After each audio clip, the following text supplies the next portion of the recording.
So in this Elden Ring Nightreign video, I'm going to be showing you all 10 secret features the game never tells you about. Hope you all find this enjoyable and you learn something new out of this. That is the goal over uploading this video. If you do find this enjoyable, consider leaving a like on this. If this video actually surpasses, 500 likes or something, I'll definitely make another one of these kinds of videos. The support is greatly appreciated, everyone. As always, that's something you don't have to take the time doing, so I'm definitely grateful of it if you do take the time to support this. Anyways, let's go ahead and get into these. Enjoy. The first feature will be over the fortresses that you can find around. If you pull up the minimap and then press Y to change the minimap to overview, you can see how to change it to overview at the bottom of the map. Anyways, once you have the version of this map pulled up, you will notice at the fortresses there will be this map icon above it. This is actually really beneficial because if you head over to the fortress and then head to the top of it, you will find this map on the table and it states learn about locale. And what this does is make valuable chests that have good loot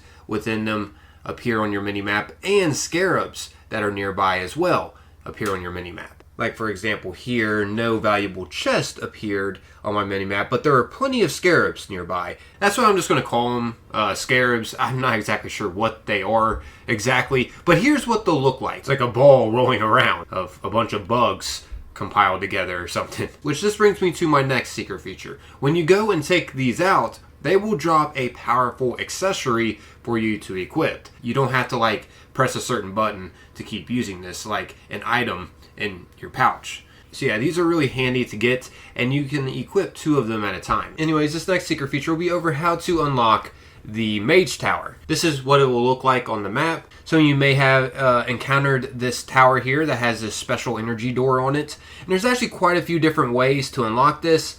But basically, to summarize this, you're going to have to find a crest that is hidden around this Mage Tower. Sometimes they are invisible or hidden within like a dead tree nearby or something.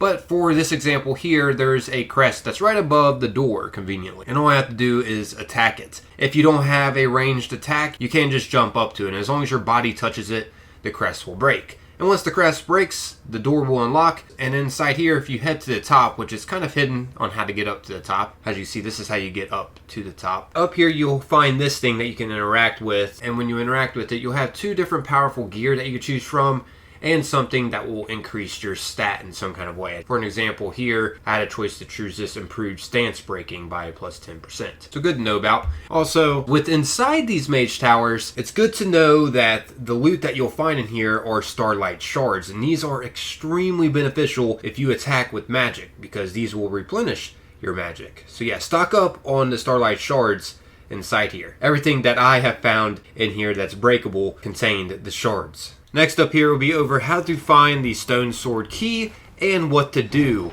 with the key as well.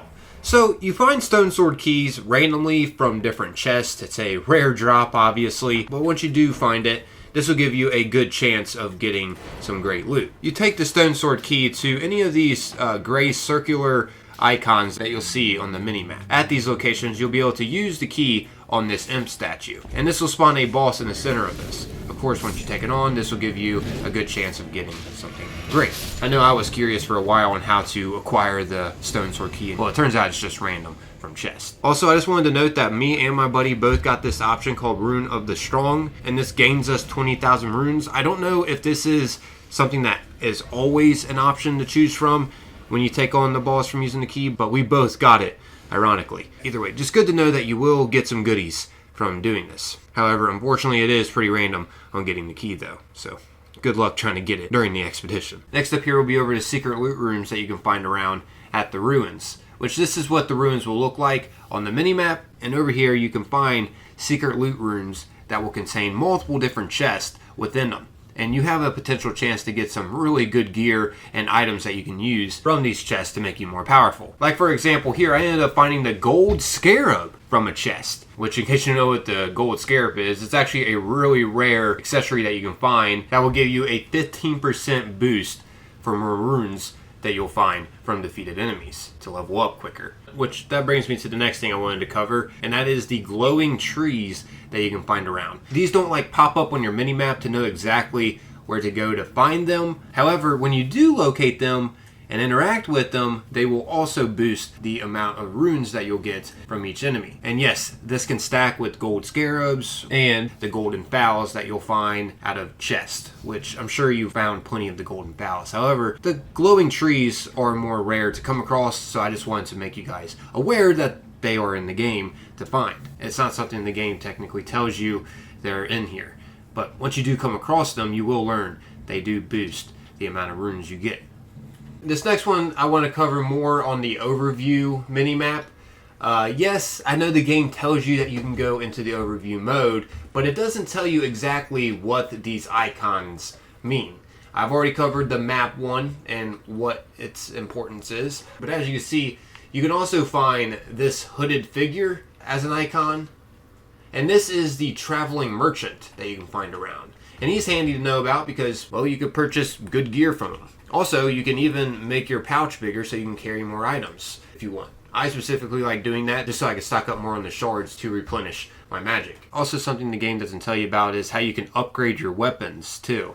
And this is located right next to the traveling merchant, as you can see here. You just have to have smithing stones, which the traveling merchant does sell some common ones. Anyway, something else that's important about the overview map is, say like you are an archer and you want to find a good bow to use. As you see, it'll show you where you want to go to locate a good bow at. Right here, if I head over here to this camp, I could find a potentially good bow from this area. Just something you got to interact with there. And a couple bows will drop from it. Pretty handy to know to get you a better weapon than what you start with. Some places won't have anything over them, like this one, for example, and this one, for example. So it's just going to be random when you head over there to figure out what you're going to get. But the overview mode is definitely good to utilize to get specific things that you may be looking for. Obviously at the mage tower, I could find a potentially good staff. And also at the fortresses where you find the map at the top there where you do interact with the map, you can find good staffs up there too. You don't even have to kill anything. So yeah, these are some great tips to know to get powerful early. Anyways, last up here, I'm going to be showing you all how to unlock the two characters, Duchess and the Revenant, which is one of my favorite characters you can play as. Okay, so first off, to unlock Duchess, what you're going to need to do is to get your hands on this old pocket watch item.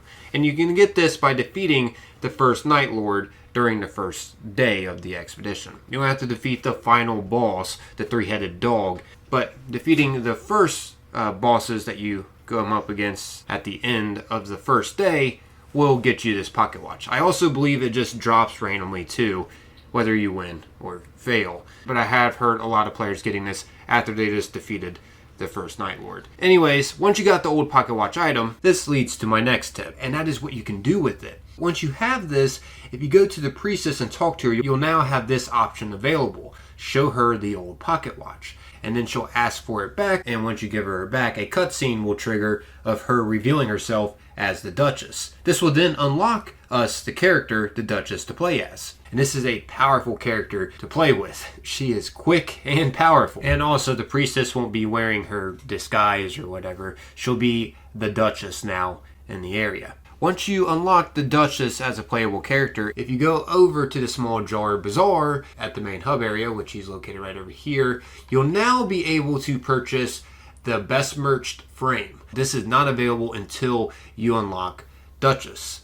Once you have her unlocked, you'll be able to purchase this. And it'll cost 1,500 merc, which this is a currency that you'll be able to spend at the Round Table Hold. I'll get more into this further in this video. But yeah, once you have enough of this currency to purchase this, just purchase it, and once you get it, you'll now be able to touch a phantom within the Round Table Hold. And this will lead us to the next character you'll be able to unlock, which she's pretty sneaky, but once you do purchase that item I just showed you, she'll pop up as an exclamation point on the map in the Round Table Hold. So keep that in mind if you're having trouble locating her. But yeah, once you touch her, this will lead to a boss fight against the Night Idol. And a huge tip over how to take on the Night Idol easily is just use range attacks against her and her summons. Just keep your distance and keep using ranged attacks. She'll actually stall when she's about to use her ranged attack, and this gives you an opportunity to attack her with a ranged attack. Keep in mind, she will dodge a lot too. But as long as you keep your distance from her and her summons, she's going to be pretty easy. Which, speaking of, those summons that you see attacking us, you'll be able to summon those as well when you go out on your expeditions and stuff. So, pretty awesome. Feel free to use this tactic if you are having trouble going up against her. This was an easy way